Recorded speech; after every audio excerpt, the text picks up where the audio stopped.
Last and final lesson is accepting female nature. And I had a very hard time in my plugged-in years doing this. Very Disneyland, prince, princess, egalitarian, you know, hold hands, sing kumbaya, get married, say I do until kingdom come, and blah, blah, blah. And it doesn't really work out like that in the real world. When you take the red pill, you start to recognize that a lot of the shit they've been feeding you through school, religion, parenting, society, socioeconomics, politics, a lot of it is bullshit that panders to their needs, not to yours.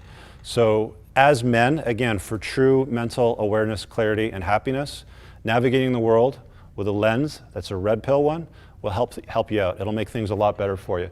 Accepting female nature is a big thing. Rollo hammered on hypergamy quite a bit this morning, but here's a really good visual of what that looks like.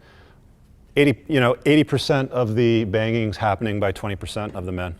It's just fact of life, you know. Even like a 1 out of 10 is going to hammer for the, for the stage up. That's what hypergamy is. I'm not going to go over that too much. My lawyer, when I was going through my divorce, God bless his soul, such a good guy. Guy saved me, big time. One of the conversations that we had was pairing up, pair bonding with women. Now, granted, he's been in family law for a long time. Through my own experiences and those of the guys that I've coached, I discourage you from marrying down. Everybody does it. You know, you're going along in life, here's the entrepreneur, here's the hairdresser. You guys meet up, I love you, she moves into your life, you get married, her lifestyle improves. Yours doesn't change, it doesn't go down, it doesn't go up. It is where it is. If you go up together. Things go sideways, there's a hard break. Then there's a questionable ... The way family law works and the way hypergamy works, it's designed to maintain her lifestyle at that level. She's not going to go back down over here. You're often responsible for maintaining that, depending on how long you've lived together, if you have kids, where you live in the world, what family law says.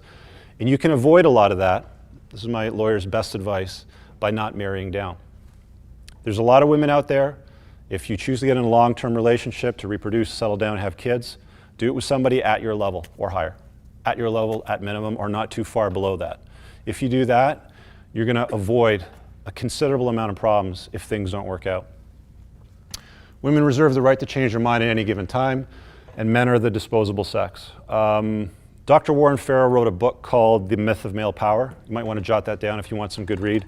Guy was a feminist, was promoting female belief systems for a long time, and he started to recognize that men are not the stronger sex. Men are the weaker sex. Men are disposable. You can dive into that if you want to learn about the differences between masculinity and femininity from that perspective. Brfolt's law and relationship equity. Brfolt's law maintains that the female, not the male, determines the conditions of the animal family. Where the female can derive no benefit from a relationship with a male, no such relationship takes place. Even if a woman has accrued past benefits from her man, there's no guarantee of her continuing the relationship with him.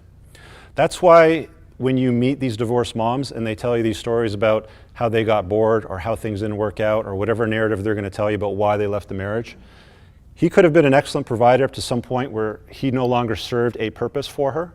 She had the kids, they're at a certain age where she felt comfortable with ending it. Hard break, relationship's over. It is a law of the world, of the animal kingdom. Make no mistake, guys, you're all animals too.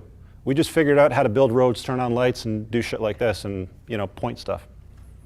We're all monkeys. We're all primates, okay? There's no difference. This is consistent throughout the animal kingdom.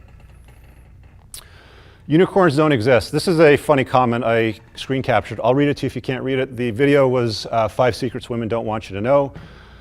And this guy says, I'm so glad I found a unicorn. No social media, makes way more money than I do, never asked me to give up my way of being, just bought me a brand new truck in cash, blah, blah, blah. To which I respond 2 things. Hypergamy doesn't care. Women always reserve the right to change their mind at any given time. Enjoy it. You don't own this unicorn. It's just your turn. Unicorns do not exist. You might think they exist. And even if you capture one, it's just your turn. Often these things don't last